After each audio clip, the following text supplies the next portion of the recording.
This is Hidden Killers Week in Review. A look back at the most prolific stories of the week.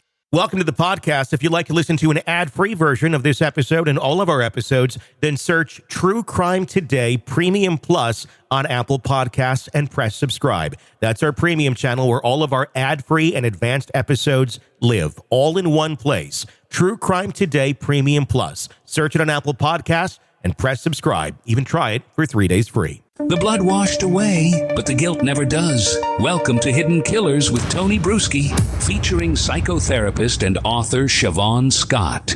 Yes, let's talk about the request that we've seen now from the side of Diddy's attorneys. They are requesting, and this is on the federal level, that the accusers' names be released. This is interesting. Obviously, there's a lot of thoughts here. It would certainly put some attention off of Diddy and onto other people. It's an argument that's being made, or the argument that's being made by Diddy's attorneys is that they need to release this so it's not a guessing game when they're trying to investigate this and gather exculpatory evidence, do their job, basically. You can't defend yourself against a ghost that you don't know the information on. What do you think could happen here with these names being released? I mean, these accusers, in the federal indictment, there's no guarantees that your name's not going to get out there. Is it appropriate at this time that the feds do release these accusers' names just because, for the sake of justice being effectively, drawn out here? They can defend themselves as they should be able to, and we know the full details of who's claiming what here to determine the legitimacy. Yeah, it's going to have to be released at some point. I don't know the legal maneuvering at what point it's mandatory that has to become evidence in order to prepare the defense, as they have a right to do. So that's just another hurdle that I think we're going to see. We're going to get past that, but I don't know at what point.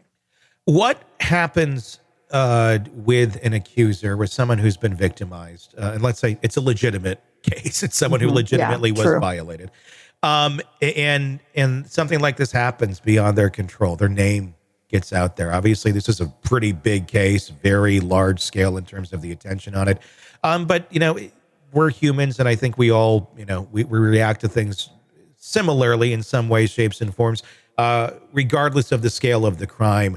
There's a lot of personal things going on. These are personal experiences, personal attacks that they once experienced, and now suddenly their name is out there. How do people cope with that? What have you seen in your practice, in your life, with people you've dealt with who have dealt with similar type things and being exposed as a victim when they may not necessarily have wanted their name to ever get out there? Right.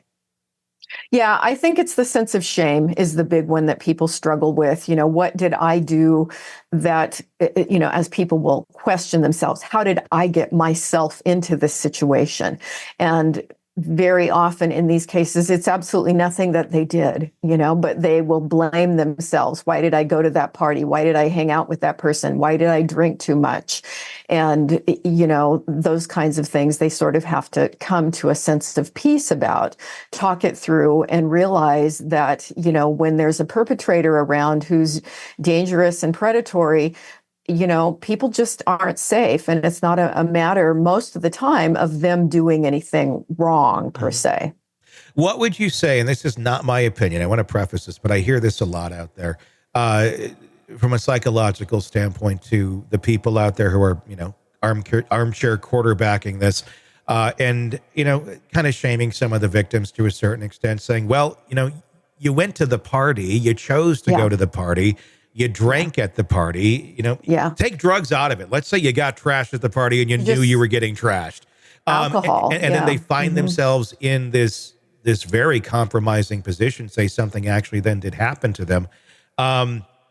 We've seen it out there. Again, not my words, but people saying, you knew what you were getting into. Sure. What do you say to that? Yeah, it's a hard one. And I think that's where people need support, and they need to hear from other people that nobody asked to be victimized. And lots of people do go to parties, they do drink, and when bad things happen, they're usually the first ones to blame themselves, which is why they don't talk about it for many years or ever in a lot of cases. It's just very, very hard to get past that. And I think that's the important shift we've seen in the culture with not blaming rape victims. You know, we used to ask people in court, what were you wearing the night that this happened? You know, and the oldest client I've ever worked with who had been raped was an 89-year-old woman in her own home in the middle of the day, you know. So it's just an unfortunate thing that goes with being victimized is, oh my God, did I do something to cause this? Yeah. And in truth, nobody wants to be sexually violated. No, certainly not. Welcome to the podcast. If you'd like to listen to an ad-free version of this episode and all of our episodes, then search True Crime Today Premium Plus on Apple Podcasts and press subscribe. That's our premium channel where all of our ad-free and advanced episodes live, all in one place. True Crime Today Premium Plus. Search it on Apple Podcasts and press subscribe. Even try it for 3 days free. You're in the thick of a true crime saga, every detail sinking in, and then, wham, a commercial about something you couldn't care less about. It's like being served a microwaved dinner at a 5-star restaurant. But it doesn't have to be this way.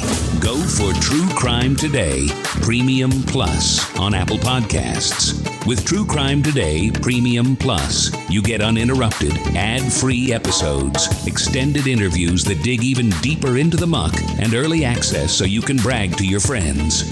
It's like ordering the secret menu at a crime buffet.